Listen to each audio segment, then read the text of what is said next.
This story is very beautiful. If you see and hear it, you will feel happy. So let's start. The fog that clings to the Oregon coast is a liquid secret. For the tourists who walk the sands of Seacliff, it's a picturesque mood.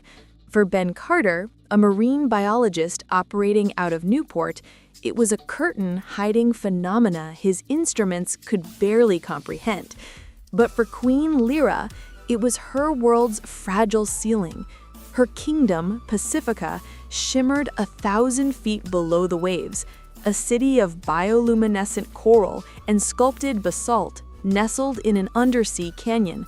For generations, her people had thrived in the cold, clear Pacific, their silver-blue tails flashing through forests of giant kelp.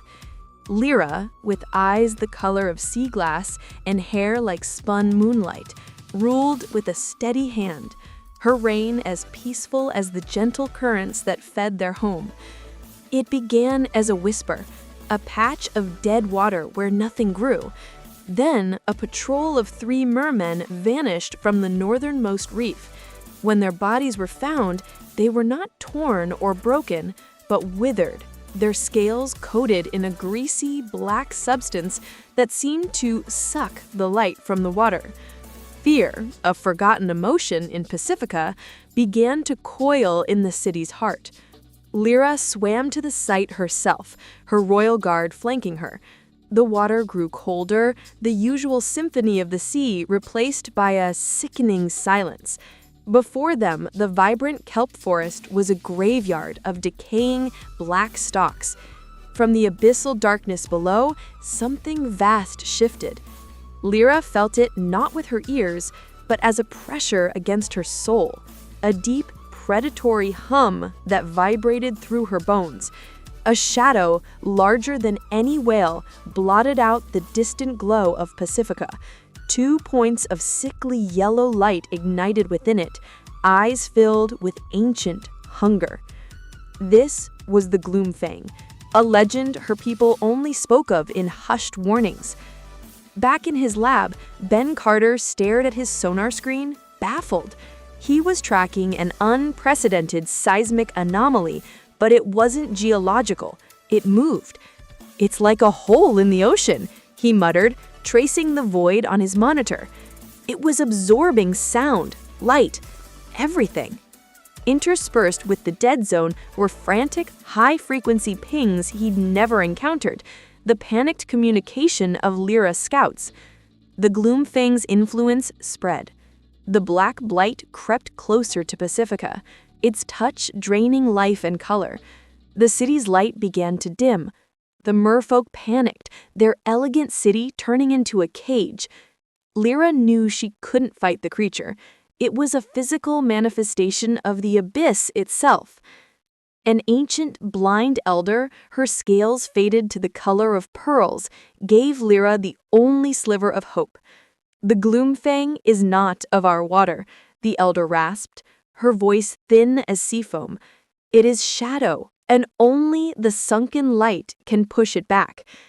The light is trapped in the metal whale." Lyra knew the legend. The metal whale was a shipwreck, a human vessel from a great war that had sunk a century ago near the treacherous rocks of Seacliff. Inside was a treasure not of gold, but of sound, a unique sonar bell, the tide caller, which the humans had used to hunt their own metal leviathans. Its pure frequency, the legend said, was anathema to the Gloomfang.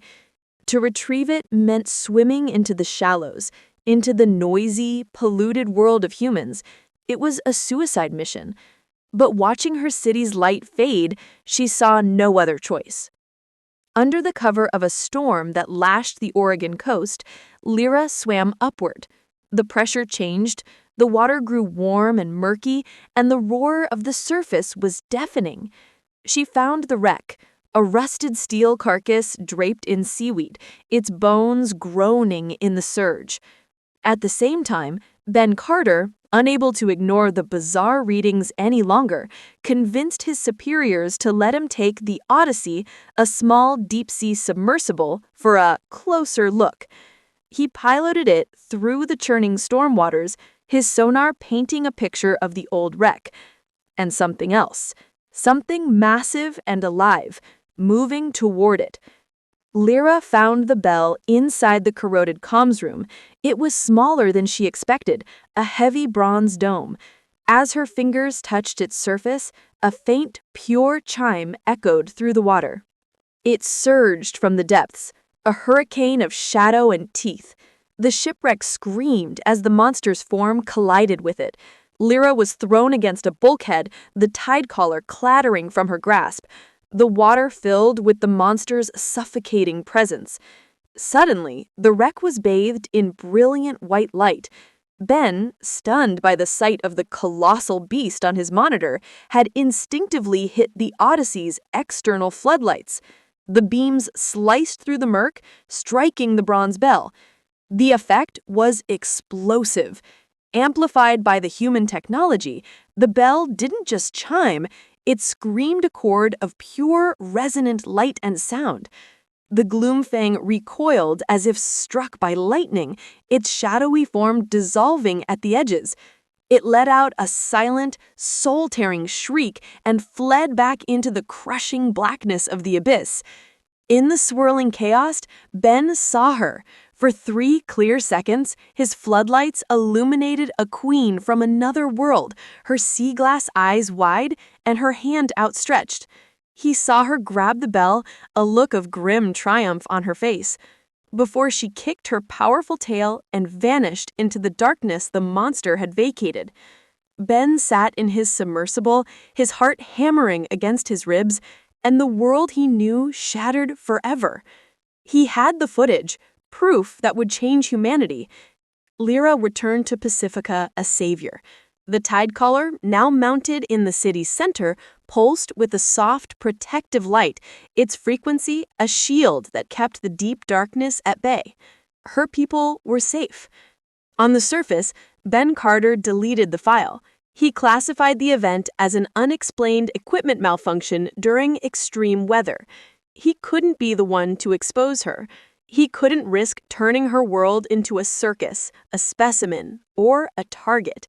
He now had a new, secret purpose: to watch the deep, to understand the barrier she had created, and to ensure that no human ever stumbled upon the queen who reigned in the silent, shimmering canyons of the Oregon coast.